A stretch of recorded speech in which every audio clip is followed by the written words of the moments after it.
the State Farm Analyst Zone. We just wrapped up day 2 of groups, and what a way to close things out as Fnatic and LGD faced off in an intense Game 6. Incredibly back and forth, and actually both games we've seen from LGD so far have been scrappy with a lot of fights. Where in the end do you think they got the upper hand in this one? In the draft, I think. In the draft, okay. Honestly, easy, let's move on. Next one. No, just kidding. I think Fnatic just went for full comfort, but you know, champions that we recognize them on, but I think the ease of execution was definitely in LGD's hand. Just the Ornn makes everything simple. You have time as a friend, and then the Echo against that composition that doesn't have reliable hard CC just make it so easy for Shia to pop off. Yeah, on top of that, I feel like combined with the Misfortune, the Ornn, and the Kindred too, having that range advantage, the ability to control a lot of space up against the Graves makes it really hard for him to execute in team fights as well. And a lot of the time we saw like a set diving forward, and then all of a sudden there can't really be any more follow-up because of that. Yeah, exactly. I was thinking, obviously I'm not an analyst, so I know much less than you guys do, but it did seem also interesting to me that it's a good idea because you can interrupt obviously the Ornhorn with the set if you go in, but we saw that LGD after 2 times was like, yeah, sure, you just jump in and then we'll just kill you from the back. So that didn't really play out well. Also, interestingly enough, Yamato, you did, oh, that's so tragic. You did talk about, you know, the champion pool with Peanut and, you know, his reliancy on some champions, including the Kindred, but in this draft, it wasn't really an issue, was it? Yeah, I think just Kindred, we knew it was about to come through. Nidalee was also open, and we saw that Fnatic weren't so keen to pick it. Yeah. This could have been like a decent Nidalee spot, potentially, if you draft for it. Together with Syndra rotation, maybe not so much, but I think Ender spoke about it too in the green room, that this is a matchup where Kindred is kind of satisfied in. I think with having Ornn on your side, that almost always helps your jungle matchups, regardless of what you're playing. I mean, the Ornn for a lot. I mean, he had 80% win rate on it in the regular season. I mean, everyone's good on, if you're a top laner, you got to be able to play Ornn, but he's exceptionally well also at playing just a weak side. We saw that on RNG. Strong he's side, never, assassin, strong side, engage, like anything, especially with that You had to Ornn. play super weak side in this game, right? Because the whole thing started off with Selfmade putting a lot of tension up there and him teleporting out of the lane, which cost him a ton. And I think that did help Fnatic get off to a good early start, but then the stacking of the Drakes came very early for LGD, and that forced Fnatic into taking some pretty tough fights around the Dragon. And I mean, LGD definitely from their start to play-ins to what we've been seeing from them now, getting their head in the game in terms of drafts and play. Can I get a quick thought on Group C in general and how it has been going? It's been a long day, sorry guys. I'm just gonna how it has been going in Group C. Very scrappy games overall. Now a 1-1 for Fnatic and for LGD, 0-2 for TSM, and of course 2-0 for Gen G. I think just based off of the second game the Fnatic played with the Evelynn ban, I think they showcased, you know, what comes next, and I wasn't too happy about it. And I think that kind of opens up the group with Gen G being the clear favorite to just be in the first place position, while the other teams, you know, it's just a 1-game difference that can change everything. Exactly. I mean, a lot of people are a bit down, I guess, because TSM is 0-2, but that's, you know, actually nothing if you look at how the other teams are playing, especially that we have also a 1-1. A lot is still possible in this group. If you missed anything from day 2 of groups, be sure to check out our rebroadcast. That is at 10 a.m. Pacific time zone for our American friends, because I can imagine that it's a tricky one to stay up for. In a few minutes, though, we'll be back for World's Cooldown with Dash, Raz, Spawn, Valdez, and Kobe! Hey! Hi, Kobe! Hey, how's it going over there? Probably better than is going over here for us, you know. I mean, yeah, do you mean because NA lost or because it's really late or early? Yeah, I don't know if you could catch by the standings graphic right there, but North America's still winless at the group stages. We did get our play-ins victories, but we're looking for a little bit more out of it. And another surprising thing, of course, you know, Korea undefeated. They're looking extremely strong. Yeah, I mean, yeah, surprising. I don't know. It looks like everyone's a loser next to Korea right now, let's be honest. Absolutely. Kobe, we're not going to keep you for too long because I know you're heading over to Cooldown soon. So what are you guys going to be talking about today? I'm glad you asked, because we are going to be talking about the single most exciting game of Worlds to date, G2 versus Suning. We'll have a recap, but we're also going to recommend that you definitely go back and watch the VOD. Extremely exciting. You've heard of base races before, but there was a base relay. It's a good way to put it. I like it. Yeah. Before we let you go, come on, Kobe. If you don't have faith anymore, like, then why should anyone? You have faith, don't you? Shocks. Nobody said that we don't have faith anymore. We're used to losing. We've been here before. That's why we still have smiles on our faces. We're a little bit dead inside. And as you know, week 2 for North America is always opposite of week 1. Usually we're winning in week 1 and then we lose in week 2. But if we reverse the script, it could be some good things ahead of us. That's a good strategy. I like that. I've been thinking about that. Maybe it's just flipped for a U and an A, and then, but like, yeah, U's dropping. I don't like that. I don't like that. Okay, we'll see. Thank you so much, Kobe. We will see you for more in a bit. Tiebreakers are where we'll succeed. Please no. Okay, that's a wrap for us here in Berlin so far. As said, we'll be right back with Dash, Raz, Spawn, and Kobe in Worlds Cooldown. Bye-bye.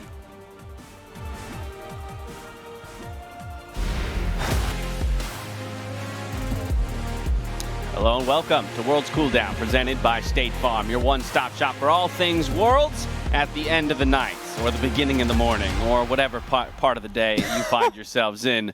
Currently, I'm Dash, joined by Raz, Spawn, and Kobe. Gents, second day of group stages is in the books. We had a couple bangers of games, but just taking a look at the overall clump of teams as it stands, it's the LCK that sits above the rest right now. Dom1 Gaming over there, 2-0 atop Group B. Gen G following suit, 2-0 themselves. Yeah, LCK dominating across the board, but who's at the top of the LCK, James? It is Dom1, and they are crushing it. I think the biggest change in perspective for a lot of people coming into Worlds was going to be the Dom1 versus JDG game, and that one going so heavily in the favor of Dom1 has definitely won a lot more LCK representatives over to their side, looking like they are well favorited to go super far. However, it is good news for LEC as well as LPL fans. It does appear that the teams from those regions are starting to heat up. We're seeing some more stellar performances coming out of there. A couple of games that are much closer today as well that went the distance. However, the North American faithful at the Start moment, laughing as soon as you start talking about NA, Spawn. What is What's going this? on You might want to just close your eyes and like go next fast, because this is getting ugly real quick. I mean, we can't deny that. There's nothing that can be said in contrast to that point. Raz, help me out or change the topic. I'm definitely helping you by changing the topic. Thank you, Fred.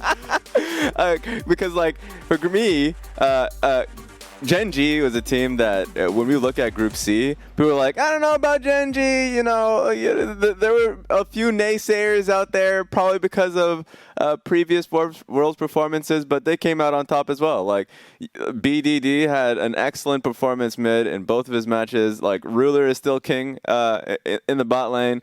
Gen G came to play, and I'm glad to see it from the organization. Without a doubt. I was one of the naysayers, right? When I said this is the team that, in my opinion, probably most likely to fall down. And it was just, you know, I don't know what it actually was, because when you look at how they stack up, they're such an impressive unit, right? And they do have really great team play and synergy. But there was just something about it that if I was going to have to pick a team, I thought it would be Gen G. So far, however, this team has really been on fire. Yeah, that Group C is really turning out to be an exciting one. Let's dive into some of the individual matchups, rather, from our day of games. Starting with Game 2, LEC's G2 versus the LPL Suning. I mean, this has got to be the game of the day, and by many accounts, including the casters on the game itself, it was the game of Worlds, Kobe. Yeah, for sure. This is definitely the most exciting one that we have had to date.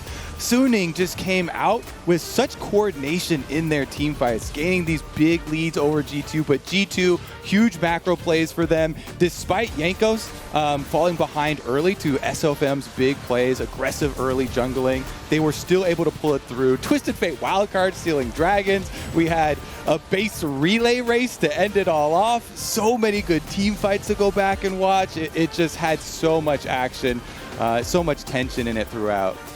Yeah, and I wanted to really point out SOFM. I know that you talked about how the early game went for him versus Jankos and how he was able to use Angel as an extension of himself, all that, to be able to get an experience advantage. Those insane team fights that he was able to have. But yeah, this game, as you can see from the replays in front of you, banger alert. That's like, steer clear of anything else other than this game. It was amazing to watch. The Raz jumping out of his seat as a recommendation. Raz, Yes. or rather, Spawn, what's the answer to that question that's just been thrown up on the screen? Is it, in fact, the best game of the world so far? Yeah, I think so. I don't think you can look past this game because it really had like the two ideal compositions coming through for both teams, in my opinion. It had the star players popping off, some return to form mixed in there as well. So when you had a look at this game, not only did it have the back and forth, but it was actually quite high quality. And I think that the right members stepped up at the right time to make this a really exciting game of League of Legends. Yeah, I know you are heavily talking about bottom lane specifically, Spawn. And looking at Summer from G2, that's where a lot of people's worries were for G2, why they weren't giving them the same amount of credit coming from last Worlds and their dominating performance. But both Perkz and Mickey had big games for themselves. There was that team fight that drew a lot of eyes, Perkz dumping out over 10,000 damage in it. But Mickey as well, so many big setup plays for the Bard. He had that ward on the blast cone. He had plenty of heals, defensive ultimates, really nice stuff. Yeah, and to me, it was like Perkz was the member that coming into Worlds, I was like, if G2 is going to prove to actually be this legitimate contender to be able to win Worlds, I need to see a return to form from Perkz. And I think we got that this game. And there were a couple of really key moments that I want to highlight to show that it's often the little things from your AD carry. So very early on in the game, he actually called Jankos down into his lane, got himself that reset that was able to maintain teleport advantage. At about the 8-minute mark, they start up the Rift Herald. Perkz is able to actually teleport towards that. That means that they're able to pick themselves up Rift Herald. He also had really smart itemization. We've talked a lot about the meme of losses to Boris so far at Worlds. As soon as the Ocean Soul was picked up, immediately goes away and gets that Executioner's Calling as well. And the uptime on his DPS was incredibly impressive. And I know what everyone's saying, like Caps carried this game, Wonder carried this game, Mickey had a stellar performance. And we all know the depth of the G2 lineup, right? This is a team that across the board is the super team of Europe. They are the hopes of the LEC to win another world championship. But for me, their captain, their star player needs to be Perkz for that to happen. To win Worlds, in my opinion, you need a great AD carry. And Perkz at the moment is showing that he is back in that form to be able to be a great AD carry.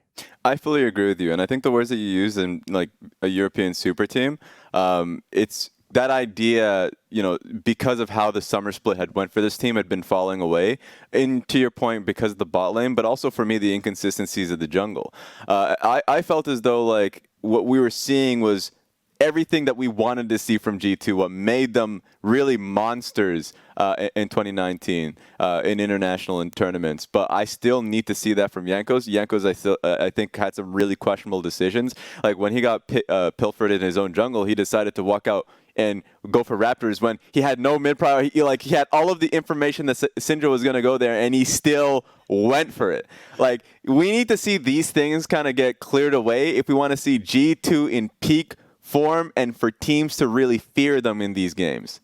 It's a totally valid point, but really, you're going to focus on that? Of all the things to focus on in that game? This is one of many examples, but like at the end of the day, what we got to see was exactly what Spawn said, which was like, this was a Perkz game as well as everyone is starting to come together and like their first games in Worlds, which is really fun to see for G2.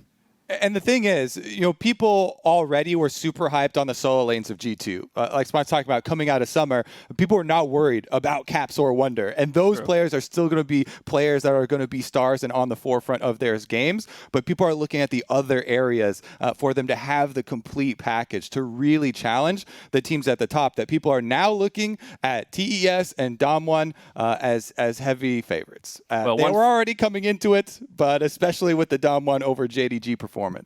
Definitely. One final beat on this game before we move on. In his Worlds 2020 debut, SOFM made every second count by kicking 2 members of G2 to their deaths, made possible by the Cisco network. Let's take a look.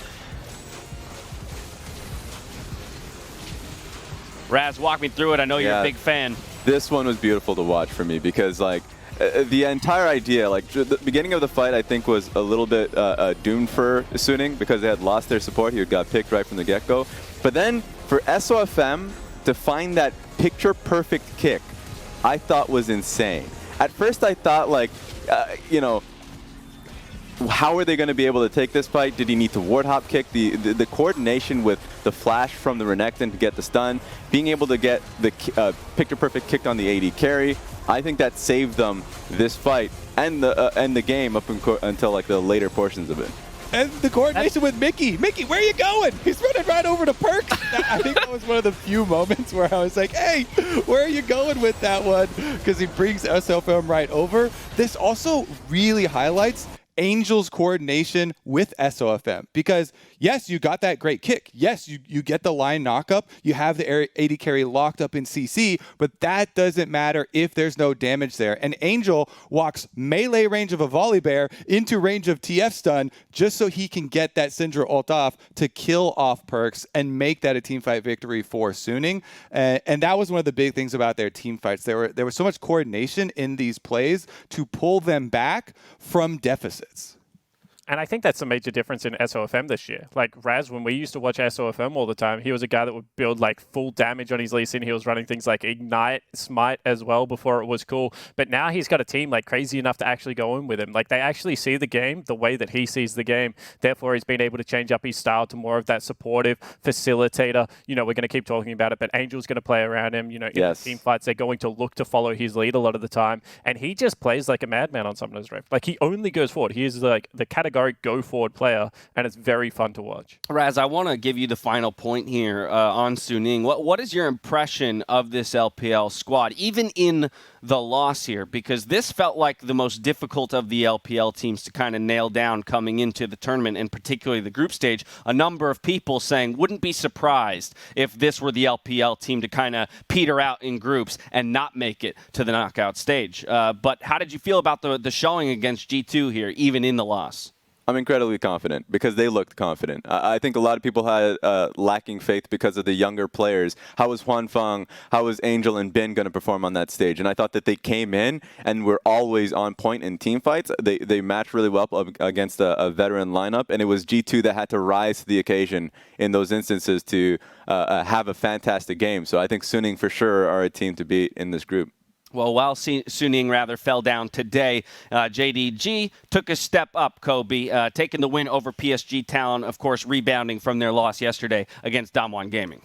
Let me tell you, James, we have had some stops in group stages already. Only 2 days in. I cast 3 of them myself right at the opening day. But this is the stomp to take all stomps, okay? JDG, they were angry about that loss to Damwon, and they came out firing on all cylinders. You could tell from Champion Select, they were like, we are going to steamroll over them, towers or not. 4 melee champions, my friend. This is a dive comp through and through. And they take that dive comp, they start roaming around the lanes early on to pick up those kills. And once you start getting those aggressive kills, snowballing with that gold. They did not care about the towers. They went right behind them. Expert usage of Pantheon for multiple early ones where you can immune the extra damage that comes through. They had no fear. And you could just tell from, the first 5 minutes of this one, JDG were going to run away from it. This hypes you right back up then for the rematch that they'll have with Damwon at the top of the group. Yeah, and I think that when you have a look at a game like this, you get to understand like what priority and pressure and the ability to move first to a play actually means. And this is what we're talking so much when we talk about, why is this team not 4-man diving this turret? Why are they not, utilizing the extra seconds they have on Summoner's Rift to be able to create skip steps, to be able to, they were diving tier 2s at certain points in this game. And I mean, it's just flawless play, in my opinion. Sure, like I always say this, when you play really good League of Legends, if another team plays really good League of Legends, it kind of degrades a little bit because League of Legends is a pressure game. So it did require PSG to kind of have a shocker of a game at the same time. Yeah. But this still is a JDG that when you give them like the champions that they're looking for, and when you allow them to dictate the terms of the game, they are going to absolutely dismantle you. This was a shellacking. Yeah, very much a dominant game. Just over 23 minutes was the total game time on that one. Quite rather a resurgence for a squad that took a hard loss to Damwon just yesterday. We're going to step away. On the other side, Valdez is going to join us to break down Gen G versus TSM. We got more Worlds Cooldown coming at you after this. Welcome back to Worlds Cooldown, presented by State Farm, where we're welcoming Valdez to help us break down some of the LCK matchups that hit your screens just this evening. Welcome, Valdez. How you doing, man? I'm doing great. Great day of games today. Some really fun ones, and more LCK dominance is always fun to see. I was about to say, before we get into the specific matchups, I just want to talk about LCK's showing so far at the tournament overall. 5-0 now stands the score when you combine all LCK teams. How does this match with your pre-tournament expectations, considering the dominance of, say, a region like the LPL over more recent years? Well, if you take a look at the matchups that they've had, I think really Damwon was the only team where people were saying, hey, they might lose here to JDG. Could be a really close matchup. It ended up not being very close. Outside of that, I mean, DRX had a relatively easy matchup. Gen.G, they had that close one against LGD, but eventually were able to squeak out that one. Overall, just based on the matchups, definitely going the way that I expected. I'm looking towards Gen.G to see if Ruler can continue to carry his team as he has in the past couple of games. But of course, with his ear infection that he's got right now, I'm a little bit worried. He looked pretty funny today with the tissue over his ear, but still came to play. Had a crazy game on the Ezreal. It just adds to the impressiveness then of the 2-0 start for them. Let's start with that Gen.G squad and their TSM victory here today. Kobe, jump in here since it was us on the receiving end of the shellacking. What was your take? I really loved how Gen.G were able to punish the ganks that TSM went for. I mean, these are some of the changes that they made to the jungle, where with a champion, especially like Lilia, that has such good clear speed, they were always looked to punish, not chasing around the Nidalee for that. You know, we saw on screen, you get first blood for TSM. Yeah, that's great. But Gen.G were ahead in gold after that first blood because of farm differences in their matchups, as well as the jungle taking away objective after objective. For a long time in the LPL, Volibear has been the answer to Renekton, big CS lead up there. The set into Zilean was one of the biggest things that North America was coming into this thinking, Bjergsen on Zilean, nobody's able to deal with this. What possible answer could you have? And yet he comes up, BDD, shoves the wave, forces so many missed CS from Bjergsen early on. It was actually kind of catastrophic how little control they had around mid for TSM, and it just allowed Gen.G to control the entire map with Lilia.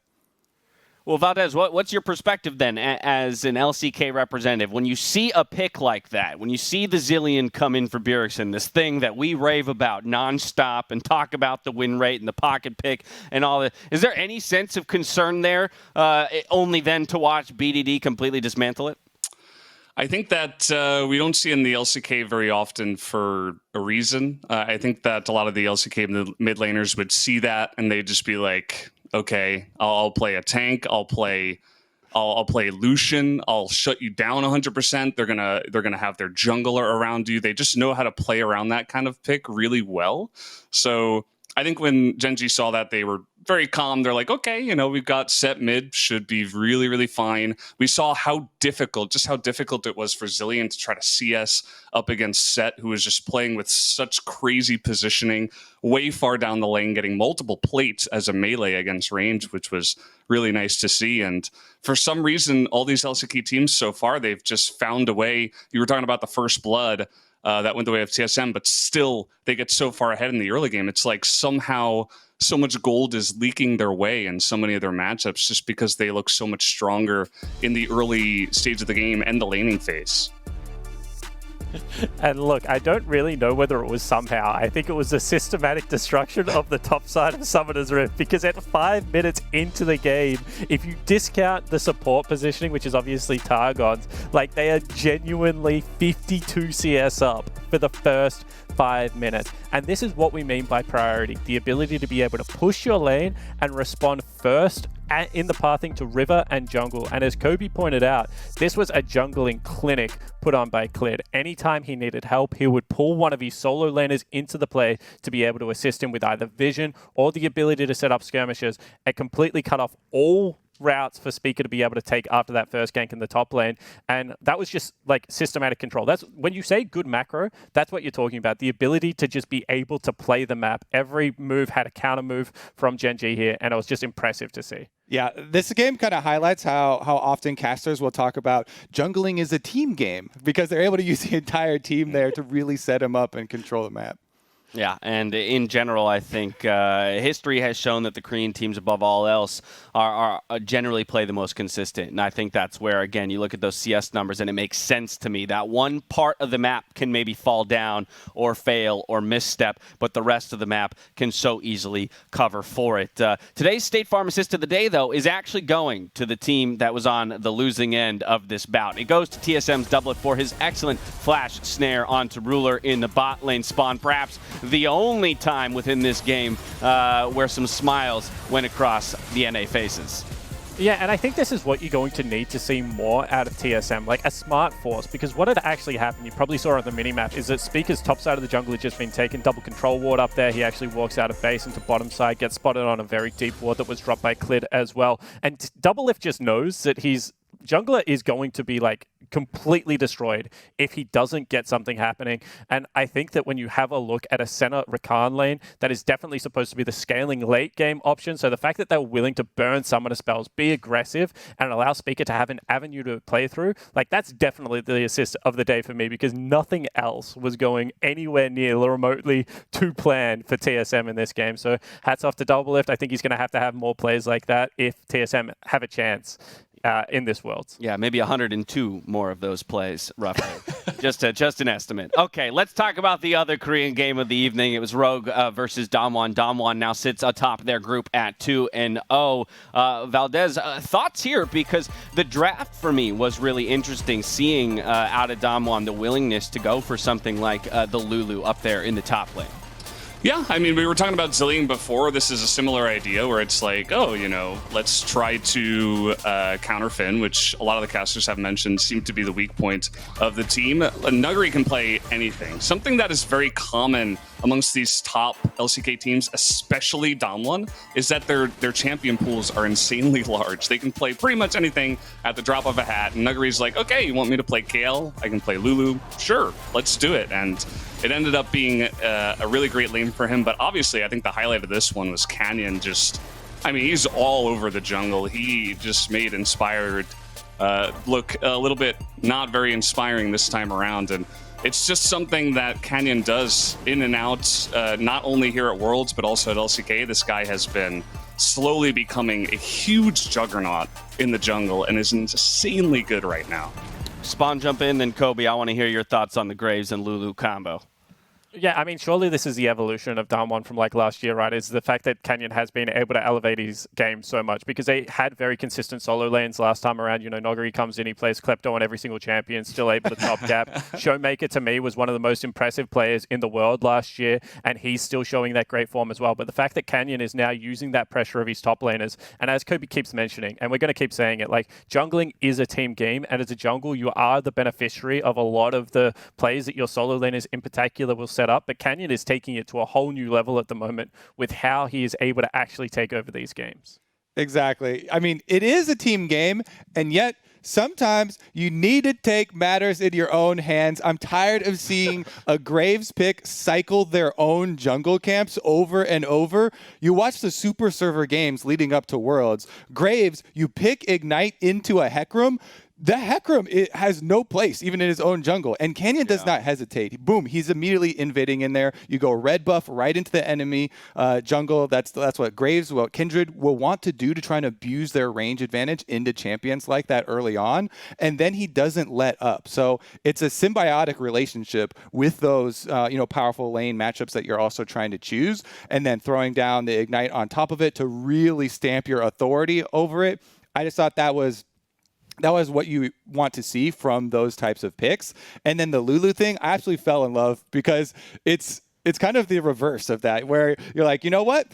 Other times I don't have to, be the star of the show. I don't have to be, Fiora or something up here stomping. I will pick a Nidalee to stuff the only possible, hard engage from the, or I'll pick a Lulu to stuff the hard engage from the Hecarim and get a team win, for your team.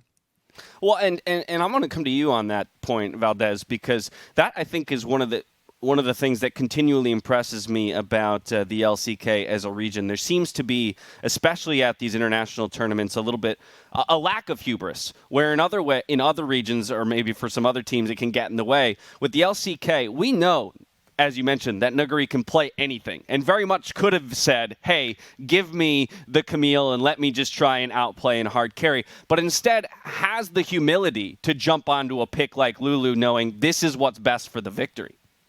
Yeah, I mean, that's just something that the LCK teams have always been willing to do. You know, we've seen Faker many times just play Galio, right? Because he wants to be the guy that is the tank for the team, the front line, the guy that can engage, especially before the flash nerf and stuff like that. And they're always willing to play, you know, whatever is necessary. And that's where that large champion pool comes in and makes it even better, because I mean, that's another thing. You know, we've got DRX, we only saw them once so far, but Freak had a great point about Carrier's champion pool. The guy's played like 21 champions so far, and he that was just an LCK summer. So it's not only him, it's a lot of these players are willing to just play whatever is necessary at the time. Well, speaking of LCK Summer and the expectations for the LCK here at Worlds, I do want to talk about Damwon looking forward. It was mentioned that this is considered one of the tournament favorites. They've already gotten that first win over JD Gaming in the group, and so that does paint a pretty picture for them moving forward. But what is it, in your opinion, Valdez, that makes this team such a threat in this tournament specifically? Well, I just think that, like Spawn was saying, you know, the evolution of Damwon. It's like, okay, well, they used to have really strong solo laners, but outside of that, you know, Canyon was a bit weak. They had Nuclear at the time, who wasn't really performing that well. Beryl wasn't really a carry. He kind of redefined himself and became this insane roaming support that you see nowadays, kind of in the sense of Lumao. Maybe even took inspiration from the we had the mid-season tournament over there, actually, between China and Korea got smashed. Like, it was not very close, and we had a China final. And after that happened, I think all the Korea teams just looked at each other and were like, well, I guess we gotta redefine our play. And Damwon was the one who actually did it the best, whereas maybe a team like T1 didn't do it as well, because they've sort of always been known to be a little bit rigid in terms of their play style. So Damwon was like, okay, we're going to get super aggressive. Beryl mentioned how he was playing like 16 hours a day, insane amounts of practice just to get to the place where he is now. And Damwon just became a juggernaut kind of overnight, or rather over the break, right? Between spring and summer. And Canyon became literally the best jungler in the LCK over the break. Beryl became top 2, if not the best. I mean, I used to say, you know, Carrier was the best, but I think nowadays Beryl might take the cake. And Ghost really filled a role that they needed, which was kind of the role player on the team. He never died, and it certainly helped that, you know, all the lanes were winning and the enemy jungler was being smashed by the top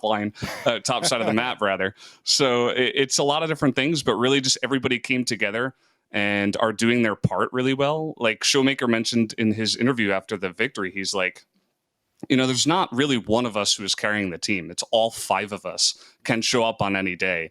And it's really true. I mean, we haven't even seen yet in a couple of the matches that we've seen from Damwon, like a Showmaker hard carry or a Nuguri solo carry performance. And I guarantee you we will get it. So far, it has been a little bit more of the jungle so far.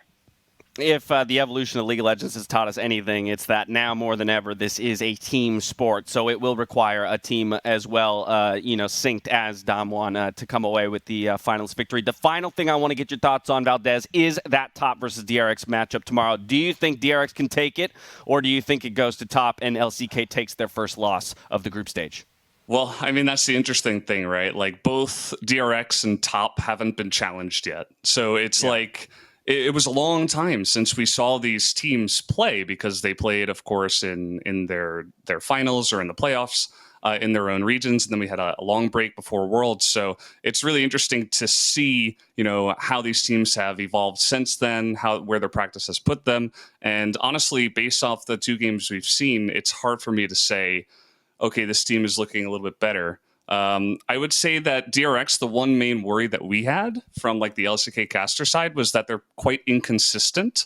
So if it's not their day, Top is going to crush them. But if DRX come out and Chovy carries really hard and everybody's playing really well, it's going to be a close game. And I think DRX definitely do have a chance Although I would give the slight advantage to. About to say, Teal. sounds like a top esports prediction to me, gents. All right, Valdez, thank you so much for joining us. Appreciate all of your insight, and the dominance out of the LCK teams rather has been quite impressive up to this point.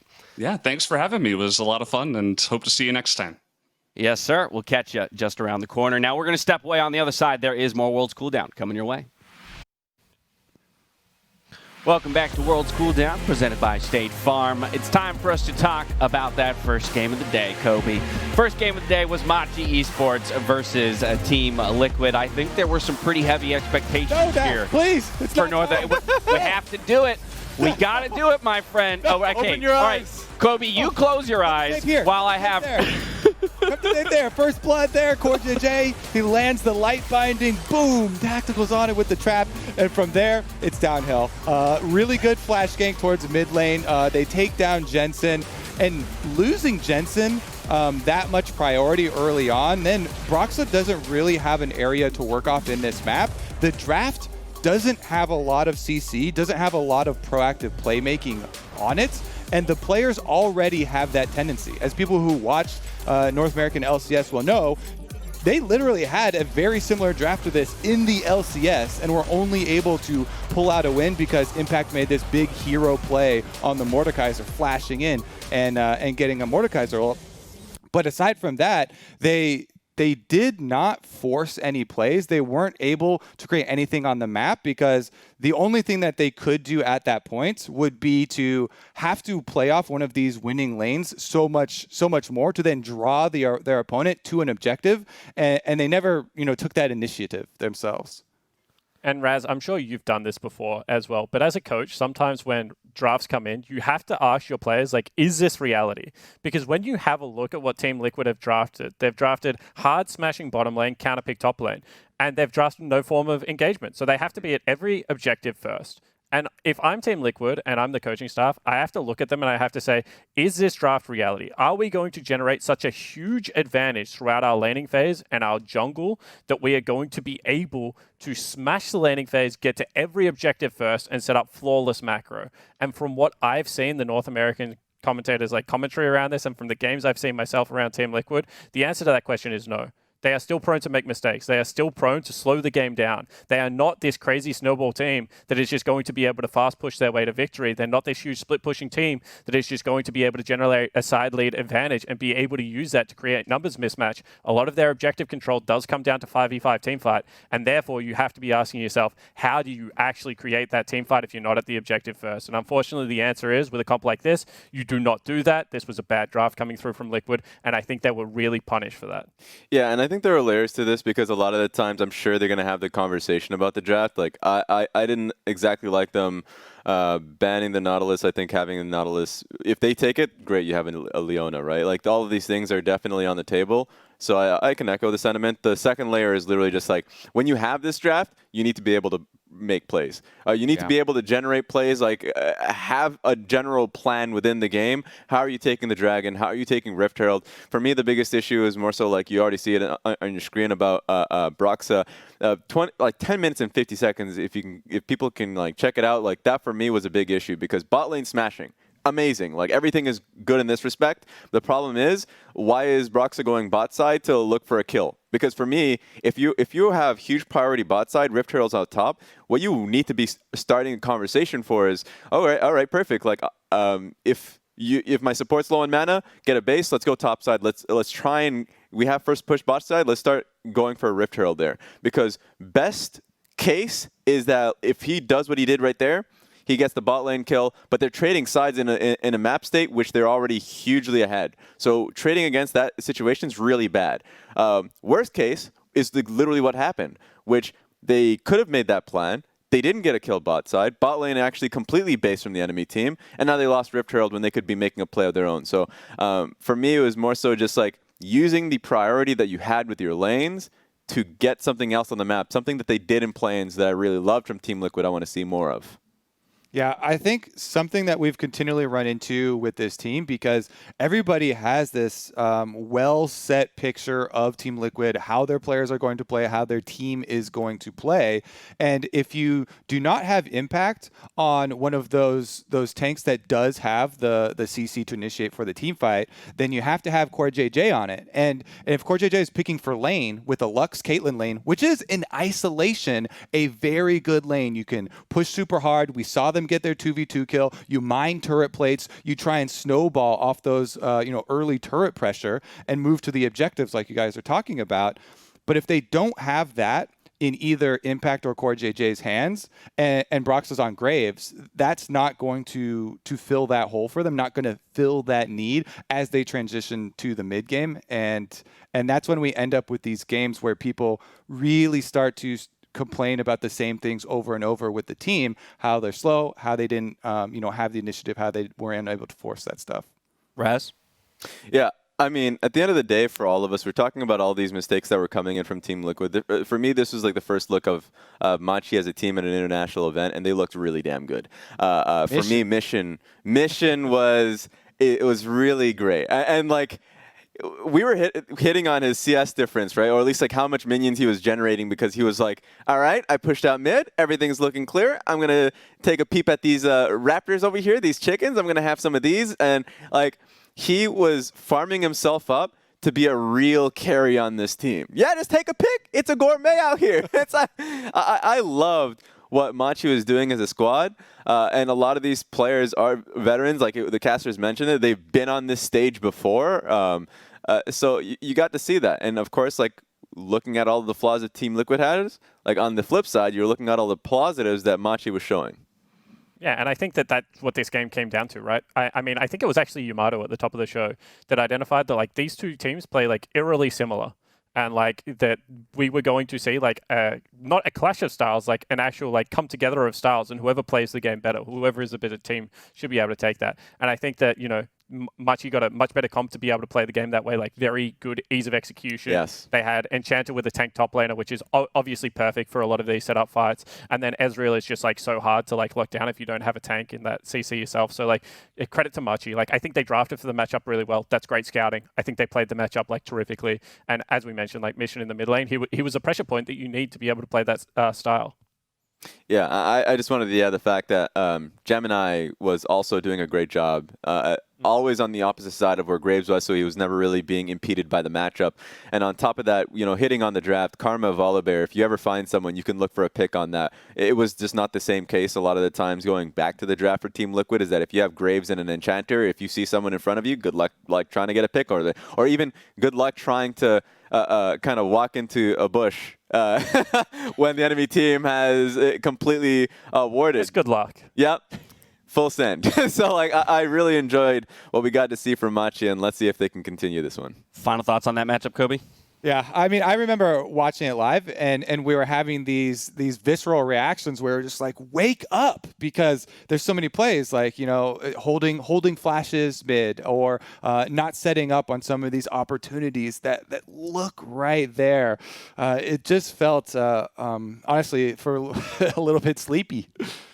Yeah, I feel that. It's gonna be on NA here to turn things on here as we roll through the group stages. But for Machi, a hot start. Again, the expectations weren't very high for this squad in Group A, but they're going to start with that 1-0, a definitive draft victory piloted to a game victory. We are going to refocus now towards Fnatic, of course, and LGD. But before we do that, let's hear from Lore, who caught up with Fnatic's Reckless.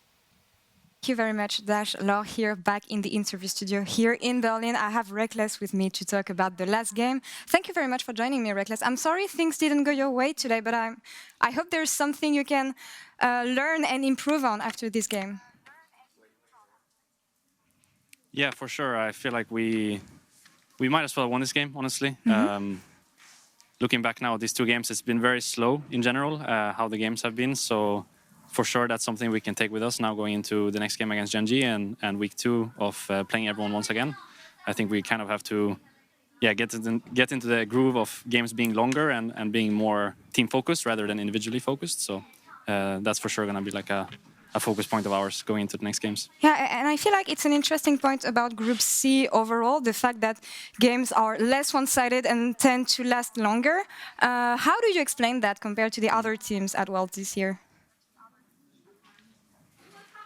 I think it's just a group where all the teams can honestly make it out. It's a pretty tight group, so it's hard to say beforehand like how the games are gonna go, and it's hard to say as well like what kind of strategy the teams will use. It's Worlds, so it's just super hard to like go into the games and know what's gonna happen next. But I think looking now at the teams that have been successful so far, I feel like the teams that those are the teams that just do their thing. Like they don't really care so much about what the meta is or how like you're supposed to play the game. They kind of just do things their way, and I feel like we kind of just have to keep pushing our way as well, and not forget that we got here doing the whole jungle carry thing, and we should keep pushing that forward. It's a strange thing when you think about the meta at Worlds, because usually you have some picks at the beginning and then the meta looks totally different by the end of the tournament. So how do you navigate through these first games, knowing that maybe in a few weeks or in a few games you'll have to use a different strategy to get through?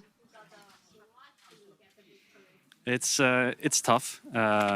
It's kind of hard to prepare for. I feel like as you said, you have to go into the tournament thinking that even if it's the same patch, things are probably going to change, either for the better or for the worse, depending on what team you are, I guess. But for us, I think the meta suits just fine. But I think we still kind of try too hard to do what everyone else wants to do. I think, especially looking at today's game, I think we kind of already forgot from last night what we did so well. So hopefully we can go back to that and again look at like how do we make self-made be our guy and just go hard with that. You still have a lot of time to do so, but okay, before I send it back to Cooldown, is there one takeaway from this game that you can tell us?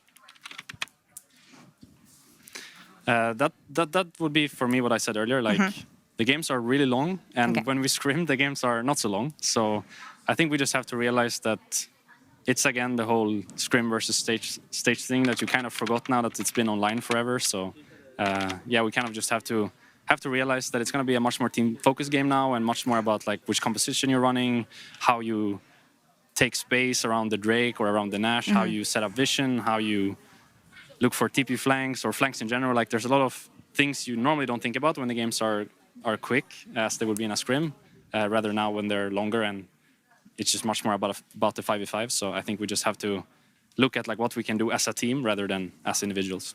All right. Well, thank you very much for these insights, and I wish you the best of luck for the next games, Reckless. Thank you so much. And back to you, Dash. Thank you very much, Laure. Spawn, this Group C has become so much more interesting because of the performance put up by LGD, and in particular, this result here, now 1-1, tied with Fnatic in the group standings.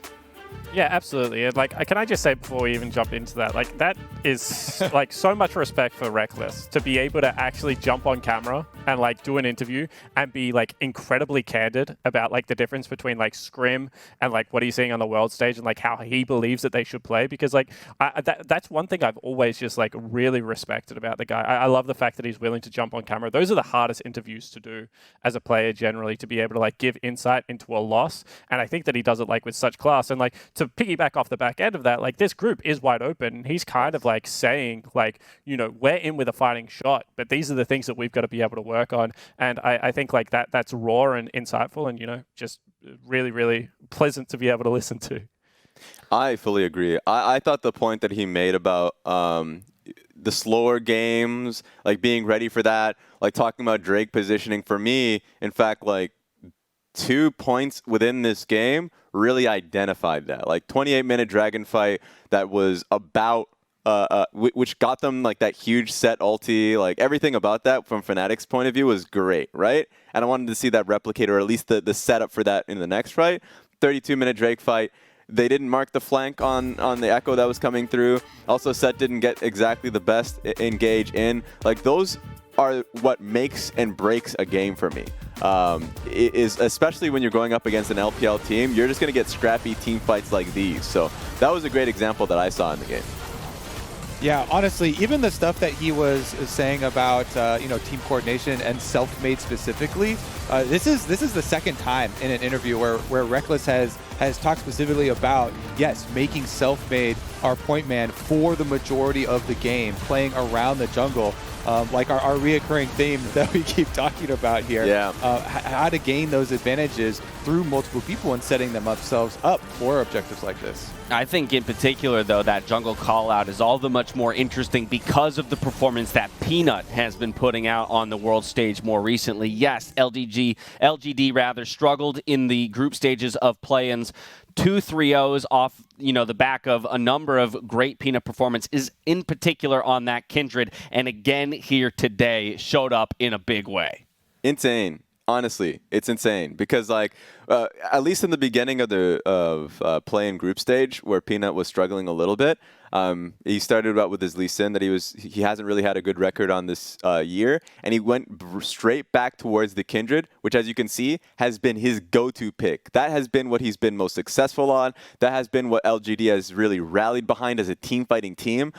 So if people want to even start to pick at this team and start to get free bans if you're on blue side, I think Kindred is a fantastic one because, as you saw in the replays, the key save that he had on MF in the mid lane team fight, and of course even allowed MF to start pumping out damage as she was just ulting within it, and then of course the fights that happened within the Drake. I think he has a masterful control on the champion, and it's been helping them out.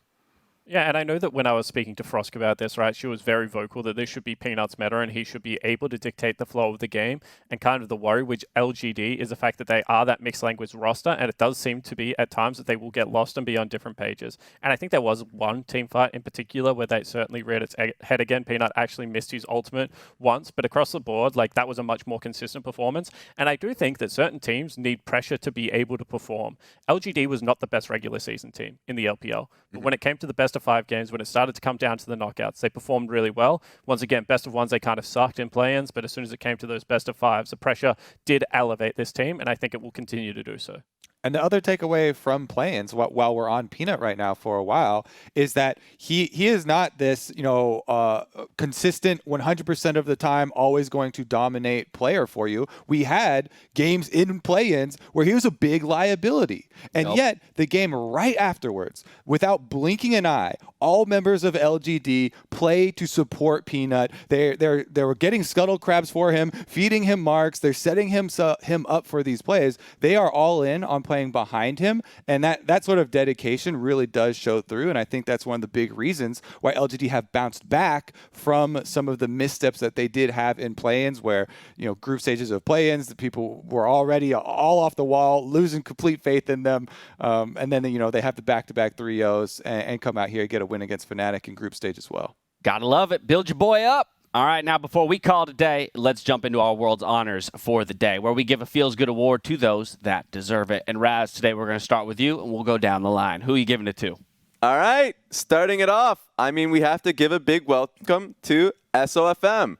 4 years in the LPL, wearing this jersey, and people, Snake fans, SOFM fans, Vietnamese fans really wanted this day to come, see him on the world stage. Have been waiting a long time to see him stop. And he locks in the Lee Sin, has a fantastic game. May have started off with an L, but in all of our hearts, big W. So I really love seeing SOFM coming in. He's got that style, the S, the Samira S above his head. It's okay, we got the L, but got that S. And I think this is a player that kind of every emerging region fan has been waiting for ever since that IWCA event All Stars, where he just comes over, pops off, and absolutely annihilates everyone. This is probably the greatest emerging region player ever. He is just absolutely insane. Yeah, we were having that discussion a bit off screen, and we pretty much landed on SOFM as the go-to there. Maybe you talk or throw a name like Levi into the conversation, but even then, SOFM feels like he's a step above the rest. Spawn, coming right back to you. Who gets your honors for the day?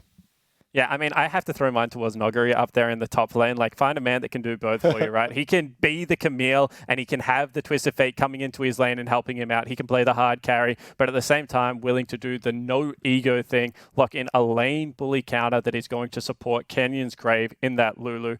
As Kobe said, if you are the best player, arguably nearly in the world, like at least one of the best players in this tournament, you're going up against a player that is widely considered like the worst top laner in the tournament.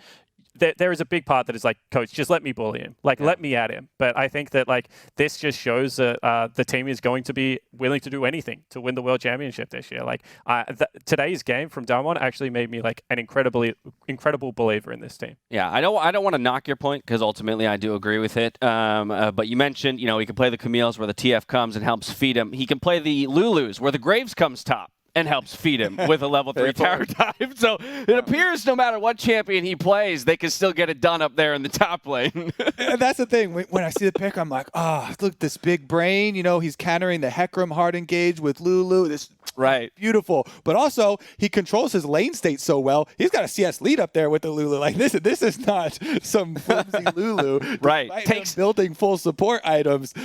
He's still taking it to him.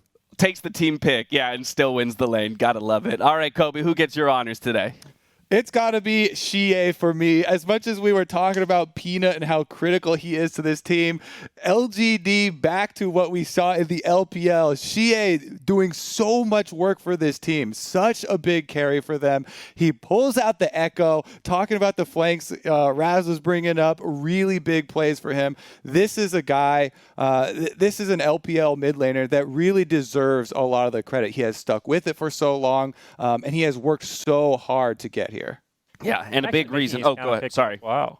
I was going to say, actually making his counter pick worthwhile, right? Like, he's playing the Echo into the Syndra, and he just had so much side lane pressure. Like, every single dragon they went for, they pretty much had side lanes in the right area, just because he is, like, unrivaled and uncontested. You send the 1v1 up there, he just would outright kill him. So, like, I thought that game plan from the entirety of LGD was actually super smart to be able to lock that pick in. Xie, one of the big reasons why this Group C is becoming so much more interesting with the results of the games today. Now, before we call it a day, we do have one more thing to get through. Was asleep, didn't watch. For all you fools out there who were sleeping during Worlds, I don't know why you'd be doing that. Spawn's got you covered. Don't worry. He's going to give us the 1-minute summary for our viewers that did not watch the game live, but are watching Cooldown now. Spawn, take it away. Okay, pause the VOD right now, go back, load up lolesports.com, and just go watch the VOD. It's going to be G2 going up against Suning, because this game was absolutely wild. As Raz mentioned, invade from SOFM onto the Wolf camp. Yankos just is seeing red, charges to the Raptors, gets killed for first blood, and it kind of set the pace for the entirety of the game. This was a back and forth, just team fight versus team fight, with the stars of both teams turning up. Dragon fights, soul steals coming across, a soul gained by the Suning Gaming lineup, only for the game to be reversed. A back and forward base race with kills aplenty going everywhere, and Caps and Wonder just were beautiful to be able to behold. Return to form for Perks, return to form for Mickey. This will give the LEC fans hope. G2 might be able to do it. They maintain this form, they should be considered in the race to be able to win Worlds. Here. There it is. There it is. And you even got to hear out of Raz. I would just like to say that every team that is still in should be considered to be in the race, okay? We're in the race. We're not all at the same position in the race, but we're in. You know what? That's a great analogy, Kobe. Right. Everyone is still on the course. They haven't picked up the cones yet and told you to go home, sir. You're not finishing. I want Kobe as my defense attorney. What crime? My case. All right, well, Kobe, in reference to the race that is still going on, let's take a look at the games that are in store for us tomorrow with our schedule. 6 more coming at you. We're going to kick things off with Machi versus G2. That's Group A hitting your screens again. Team Liquid looking for their first win against Suning, who also wants to put a W in that win column. Then we hop on over to Group B, Damwon versus PSG, trying to stay undefeated atop the group, where JDG and Rogue, the battle of 1-1 teams looking for some separation. And then, of course, the return of Group D, who we saw play on day one. FlyQuest, Unicorns of Love, and then Top Esports versus DRX. That is guaranteed to be a sick game. I think those final 2 games of the day, the rehits of Group D, really excite me, gents. Hell yeah, James. Top Esports versus DRX for there we go. sure is going to be a banger. Everybody was looking forward to the clash of JDG and Dom1, but pretty much the similar lead up with the DRX plus Top Esports. And then, of course, NA still looking for their first wins. So the FlyQuest versus Unicorns of Love, definitely going to be a highly contested match. Unicorns of Love have been trying to get into the group stage for so long. They came so close, and I'm really excited to see them perform here, especially with players like Gadget, playing the mages in the bottom lane and the flexibility that we're seeing for both sides. Yeah, I gotta say that I'm glad that I hired Kobe as my professional help here because, yeah, I was definitely, my eyes are on Group D, the final 2 games. If anything, I could look past that. For sure, Team Liquid versus Suning. I really, really enjoy Group A for what it is. I think that one's going to be a banger. We already know Group C coming into this event is going to be a really close one. I think Group A should be a lot of fun. Team Liquid should have a lot in there, at least within the conversations the night before this game.